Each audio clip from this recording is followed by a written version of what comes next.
and Assalamualaikum to all of our beloved viewers. Hi, my name is Umaira Patricia and I am a student from Pusat Asasi UiTM Dengkil.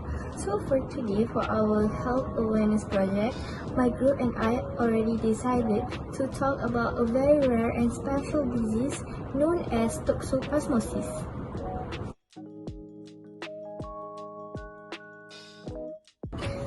So, before we get started, I just want to ask a very simple question. Do you guys know what is Toxoplasmosis is? Or have you heard about this kind of disease? So, Toxoplasmosis is an infection that caused by a protozoan parasite known as Toxoplasma gondii. This specific parasite can cause damage to our eyes, brains, and also other crucial parts of our organs.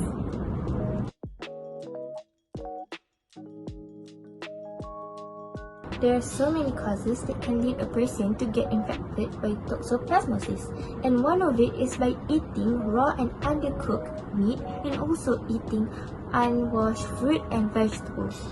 Other than that, other main reason that cause toxoplasmosis infection is when a person handling cat feces with bare hands and also have poor sanitation of cat litter box. Aside from that, infection of toxoplasmosis can also caused by transplacental transmission and also congenital infection.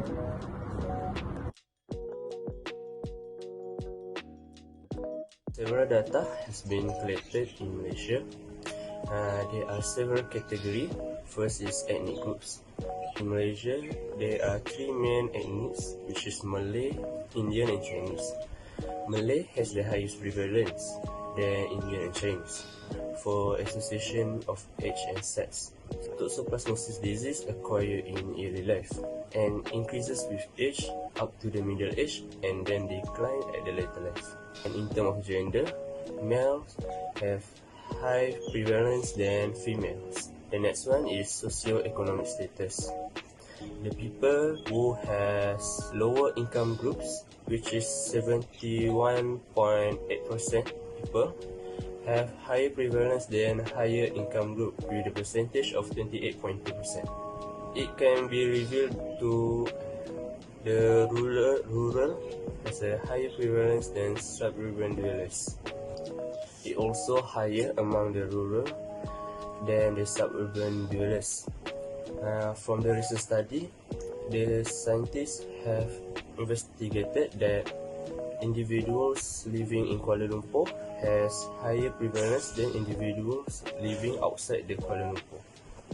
And for occupation, zoo workers have the higher prevalence with the percentage of 51.25% other than the other occupations.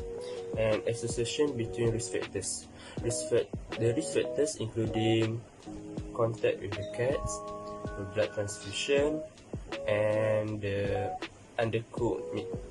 So, from the data, there is no significant association between the risk factors and Toxoplasma seropositivity.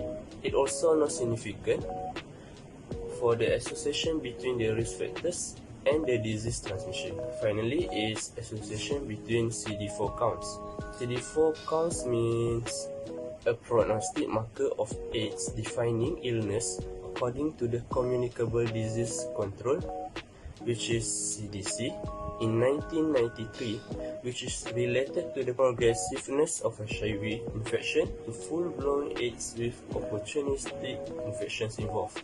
Based on the result, there is no significant association between CD4 counts and Toxoplasma seropositivity. The symptoms of toxoplasmosis can vary widely depending on a person's immune system and the stage of infection. For most healthy individuals, toxoplasmosis is often unnoticed, as they may not experience any symptoms at all. However, in some cases, there are signs to watch out for. Firstly, we go through symptoms in healthy individuals. Typically, in healthy individuals, symptoms may resemble those of mild flu-like. This can include things like fatigue, muscle ache, or even a swollen glands. The symptoms may come and go relatively quickly, and the person may not even realize they have toxoplasmosis. Now, let's shift our focus to those with weakened immune system. For individuals such as those living with HIV or AIDS or undergoing immunosuppressive therapy, toxoplasmosis can pose more serious health risks. Symptoms in this group may include severe headache, confusion, or even lung problems. Thirdly, symptoms in pregnant women or even in newborns. Toxoplasmosis can be particularly concerning for pregnant women.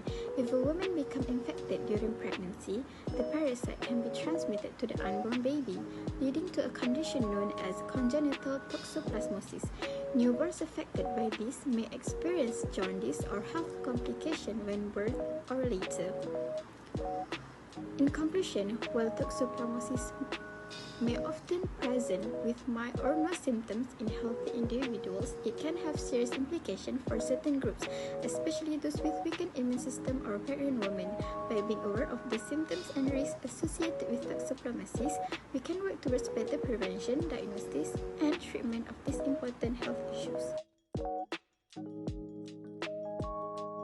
Toxoplasmosis prevention starts with understanding how the parasite spreads and taking steps to minimize exposure.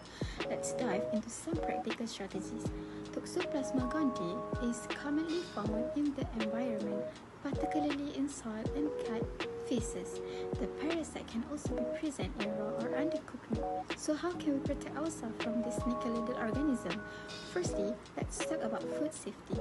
Cooking meat truly to safe temperature kills Toxoplasma parasites. This means we should using a food thermometer to ensure meats reach the recommended internal temperature.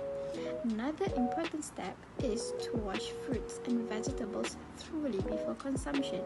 This simple act removes any potential parasites that may be lurking on the surface. Next, hand hygiene is key.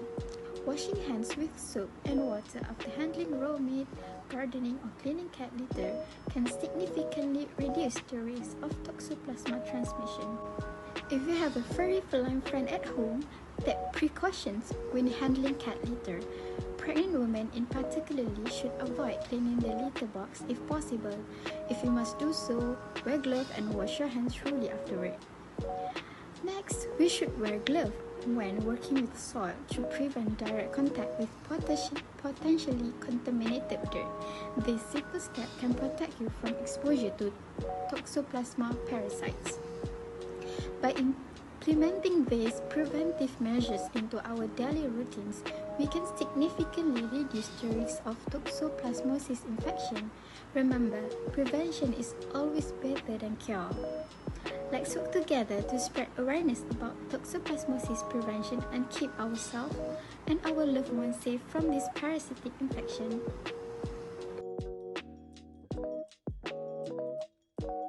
Treatment for toxoplasmosis. First of all, we have pyrimethamine. This medication is often used in a combination with sulfadiazine or clindamycin. It inhibits the growth of the parasite by impairing its abilities to reproduce. Second, we have sulfadiazine. This antibiotic is often used in the combination with pyrimethamine, and it works by preventing the growth of the parasite. And last but not least, spironolactone. This medication is often used during the pregnancy to prevent the transmissions of the parasite from mother to the fetus.